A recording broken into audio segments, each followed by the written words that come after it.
IMF 때하고 이제 상황이 다릅니다. 인구도 그렇고 성장의 잠재력도 많이 떨어졌습니다. 앞으로 겪게 될 위기는 우리가 꽤 오랜 긴 기간 동안에 정체하는 모습을 보이게 될 것입니다. 이런 것을 이제 우리가 아직 한 번도 겪어보지 못했었죠. 우리가 생각지 못한 위기도 오게 되고요. 우리나라가 인구가 줄어들고 복합 불황에 빠진다. 그런 상황에서 새로운 직업들이 이제 생겨납니다. 앞으로 계속 생겨날 일자리는 입니다.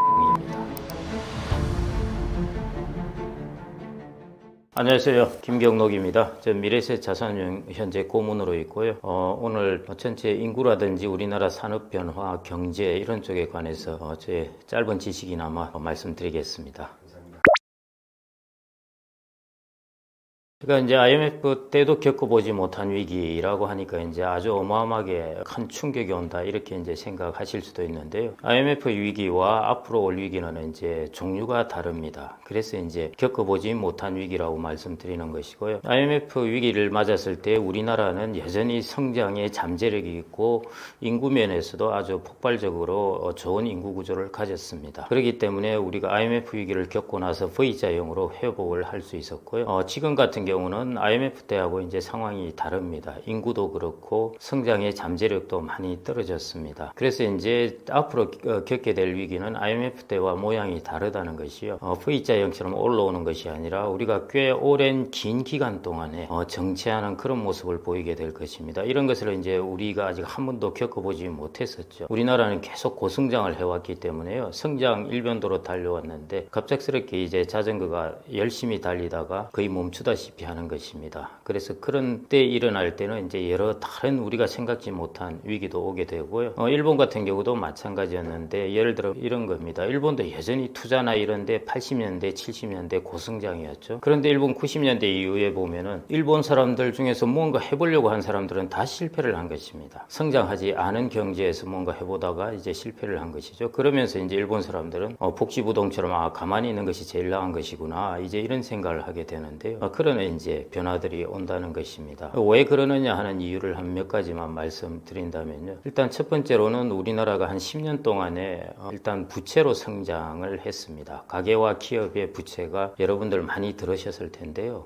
부채로 많이 성장을 했기 때문에 이제 부채를 갚아야 될 때입니다. 페이백을 해줘야 되는 시기가 있기 때문에요. 그래서 이것은 이제 소비를 제약할 수밖에 없습니다. 두 번째, 부채로 성장을 하면서 우리가 이 통화도 늘어나고 돈도 빌리고 하면서 이 돈이 생산적인 곳에 막 투자가 되었으면은 비록 실패하는 부분도 있지만은 혁신적이거나 좋은 기업을 만들어서 우리가 성장을 할 수 있겠는데요. 우리가 부채로 성장하면서 빌린 돈의 거의 상당 부분의 돈이 지난 한 5년 뭐 그 정도까지만 계산을 하더라도요.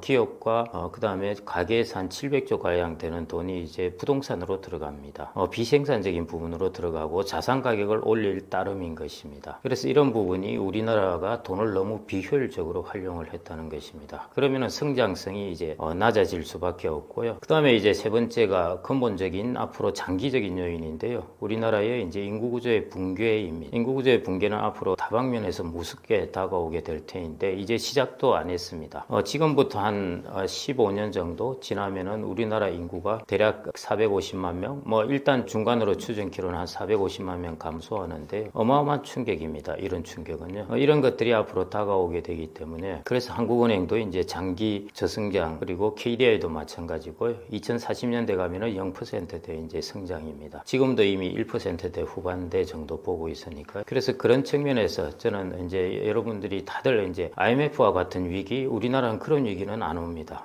왜냐하면 우리나라가 선진국화 되면서 그런 부분의 인프라는 갖추어 놓았습니다. 그런데 우리나라가 다음에 겪게 될 위기는 뭐냐면은 우리가 한 번도 겪어보지 못한 아주 오랜 기간 동안에 성장률이 낮은 상황이 지속되는 것입니다. 이런 부분은 이제 고용시장, 사회의 여러 다양한 부분의 변화를 겪게 될 텐데요. 그래서 그런 면에서 제가 이것은 한 2, 3년 전부터도 계속 이런 이야기를 했는데요. 이러다 보니까 뭔가 어마어마한 충격이 올 것이다. 뭐 이런 생각을 하시는데 그런 부분이 아니라 큰 망치로 갖다 때리는 것이 아니라요. 계속 지속적으로 우리가 10년, 15년 이런 기간 동안에 낮은 성장률을 기록할 것이라는 것입니다. 그래서 이제 우리는 장기적으로 그런 때에 대비해서 무엇을 해야 될까 하는 것들, 그런 고민들을 하셔야 되는 것이고요. 그래서 이제 뭐 축소 사회라 이야기하기도 하는데요. 그냥 성장이 상당히 정체된다고 보시면 될 것 같고, 그런 상황에서도 이제 확장하는 국면이 있습니다. 예를 들어 앞으로 중요해지는 부분, 뭐 환경이라든지 고령자들의 요양이라든지 뭐 로봇이라든지 이런 부분들이 다 있을 수 있습니다. 그래서 그런 부분에 개인들은 이제 그 부분으로 대비를 해야 하지 않을까 이렇게 보고 있습니다.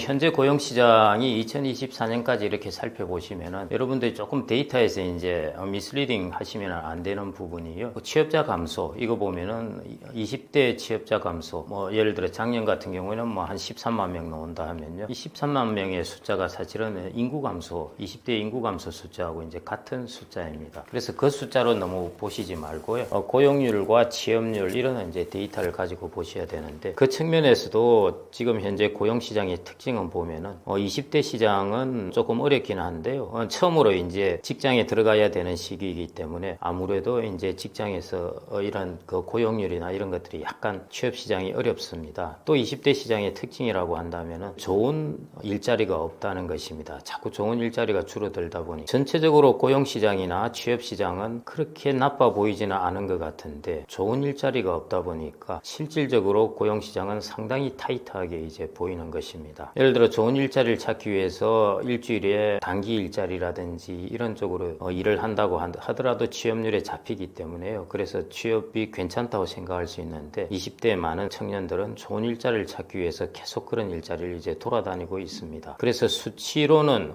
그렇게 크게 나빠 보이지는 않는데 특히 선진국 비교해서는 우리나라는 취업 상황이 청년들 같은 경우 좋은 편입니다. 수치상으로는 그렇게 보이지 않는데요. 실질적으로는 적은 숫자의 좋은 일자리를 두고 치열한 경쟁이 이제 벌어지고 있다. 이것이 이제 대학 경쟁까지 이제 계속 이어지고 사교육까지 이어지는 것이 바로 이 고용시장의 이제 문제입니다. 그래서 20대 고용시장은 이제 그렇게 특징을 볼 수가 있을 것 같고요. 이제 30대 같은 경우는 어느 정도 자기의 직장을 잡았을 때입니다. 그래서 30대 같은 경우는 고용률이 괜찮은 편입니다. 잡마켓이 괜찮고요. 특히 이제 여성들 같은 경우에 요즘 산업이 우리나라가 디지털이라든지 서비스 쪽으로 산업이 변화해 가면서 여성들 쪽이 상대적으로 남성들에 비해서 과거에 비해 일자리가 조금 그러니까 취업 상황 조건들이 좀 괜찮은 편이고요. 40대까지도 뭐 괜찮게 유지됩니다. 그 다음에 이제 50대에 가서는 우리나라가 55세 정도가 이제 주된 직장에서 나오는 시기가 되니까요. 50대가 이제 고용시장이 약간 흔들리고 거기서 변화하는 것이죠. 보시면은 20대 고용시장에 들어갈 때와 그 다음에 50대 중후반에 고용시장에 이제 주된 시장에서 나올 때 이 시장이 이제 변동성이 지금 크고 여기서 조금 상황이 이제 안 좋게 나옵니다. 그 다음에 여기도 마찬가지로 60대 이상에 들어가게 되면은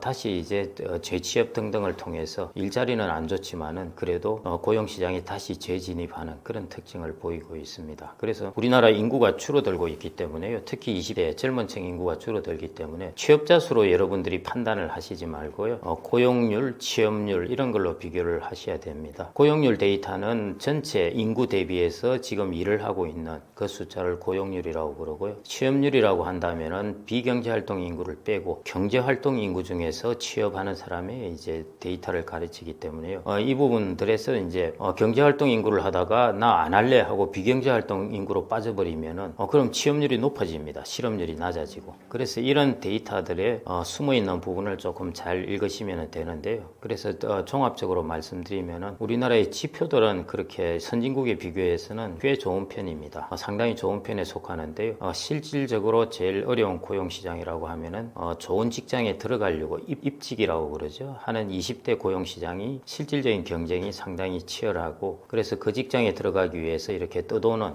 그런 사람들이 많다는 것이고요. 그 다음에 50대 중반 이후부터 있어서 이제 주된 직장에서 나오는 이 시장에 있어서 또 그런 비슷한 변화가 그 상황이 있다 이렇게 보시면 될 것 같고 향후 미래를 본다 그렇게 본다면은 20대들의 숫자가 줄어드는 해서 상대적으로 좋다고 볼 수는 있는데요. 아시다시피 우리나라는 이제 서비스업이 아니라 제조업 중심이다 보니까 아무래도 로봇이나 이런 거 활용도가 계속 높아지게 됩니다. 그래서 그 다음에 이제 관세나 이런 문제로 기업이 대기업화되면서 글로벌화되면서 해외로 공장을 이제 계속 짓습니다. 그게 끝나는 정도가 아니라요. 일본은 보시면은 80년대 중반부터 해서 거의 2010년대까지 계속 해외 공장이 나갑니다. 그러다 보니까 이제 국내 일자리가 부족한 그런 상황이 발생할 것 같고요.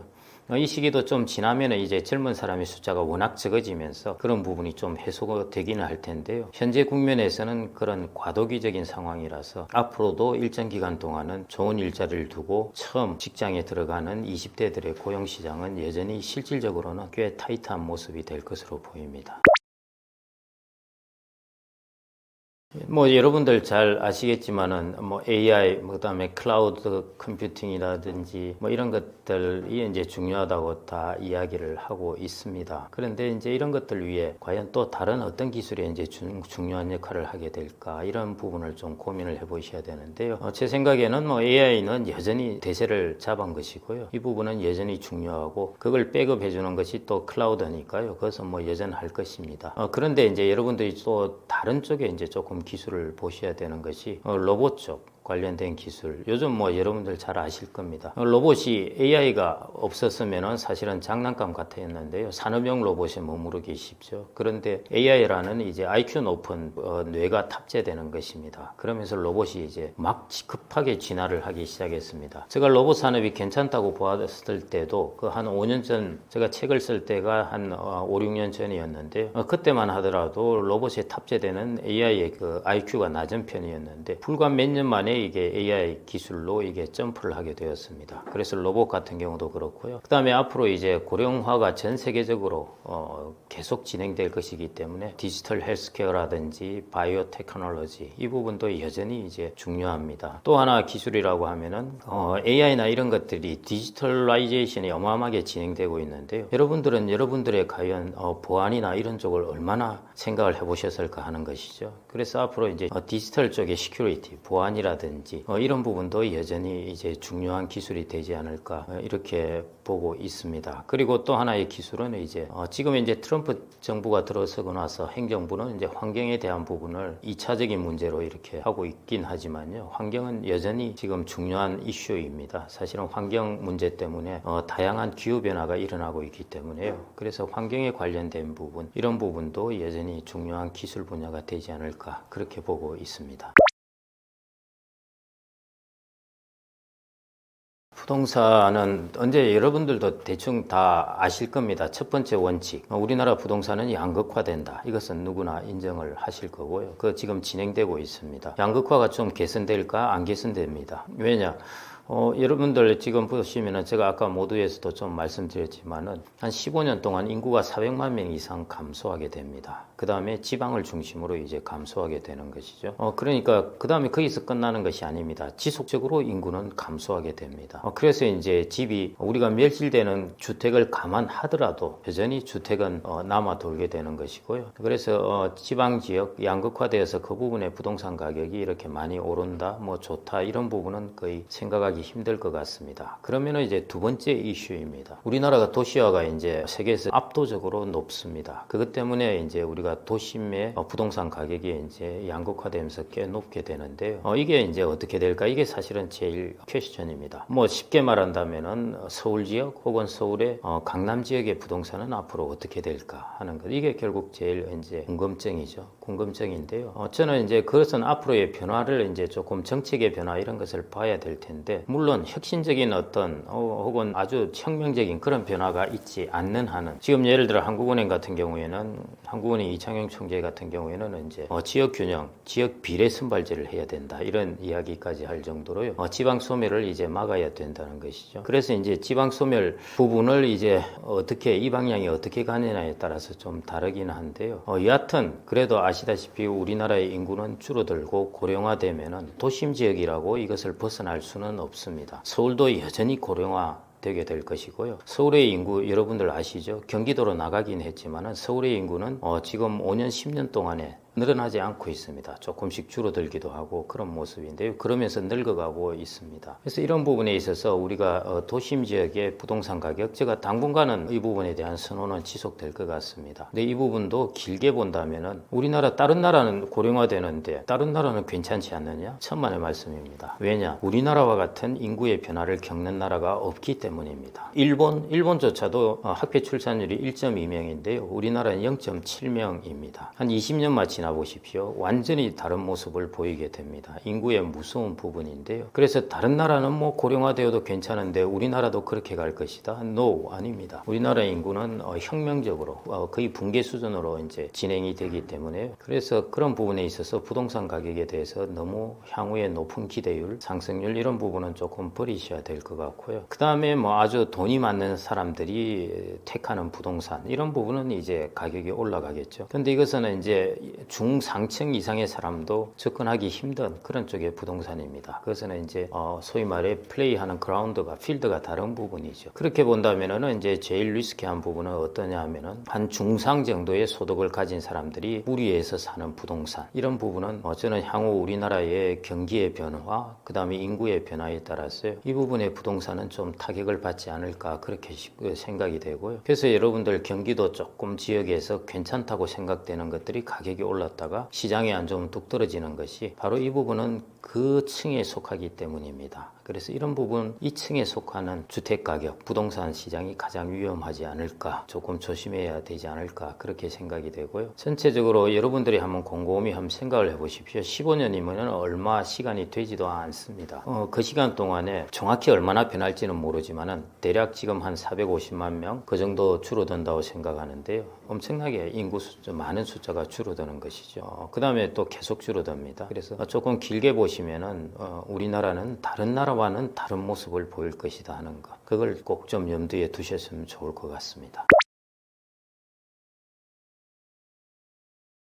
뭐 AI 쪽에 당연히 이쪽은 이제 하이테크 기술에 속하니까요. 그리고 AI의 응용을 하는 쪽 이런 쪽도 앞으로 많이 펼쳐지겠죠. 사실은 우리가 아이폰이 나오고 나서 이 앱 관련돼서 또 많은 직업들이 나오게 되었고요. 또 유튜브 관련해서 또 새로운 직업들이 많이 나오게 됩니다. 그래서 그 원천 기술뿐만 아니라 그 AI라는 것이 생겨남으로 인해서 그걸 활용하고 응용해서 이제 생겨날 수 있는 직업인 것이죠. 그런 부분도 이제 살펴보는 것이고요. 또 하나 이제 우리나라의 인구의 변화를 한번 생각해 보시기 바랍니다. 그 특징에서 인구가 줄어들고 그 로봇 관련돼서 우리나라가 상당히 신경을 많이 집중하게 되겠죠. 줄어드는 청년층의 인구, 노동력을 이제 로봇으로 이제 좀 대체하려는 것이죠. 그래서 로봇 관련된 것 있을 것이고요. 또 하나가 바이오나 헬스케어나 뷰티입니다. 이제부터 고령화가 시작돼요. 여러분들 요즘 TV 보시면은 이게 60대 해놓고 이게 실화냐 뭐 이런 거에 이제 젊어 보인다는 것이죠. 안티에이징이기도 하고 뷰티 인더스트리이기도 한 것입니다. 이게 이제 시작입니다. 사람들 이런 부분에 있어서 좀 더 젊게 보이고 하기 위해서 요즘 피트니스 같은 경우 서울 도심은 이제 직장인들이니까 젊은 사람들이지만요. 조금만 경기도 쪽으로 나가면은 이제 50대 60대들이 피트니스에 마구 나와 있습니다. 젊은 인구는 줄어드는데 왜 저렇게 피트니스가 많이 생겨날까? 젊은 인구 중에 피트니스 하는 사람의 비율이 늘어나서이기도 합니다만은 50대 60대가 또 이제 그리로 가는 것입니다. 그래서 이런 부분들이 이제 뷰티, 건강, 그다음에 헬스케어, 바이오테크 이런 쪽 산업인 것이죠. 그다음에 이제 일어날 수 있는 산업 부분이 요양 부분입니다. 요양은 이제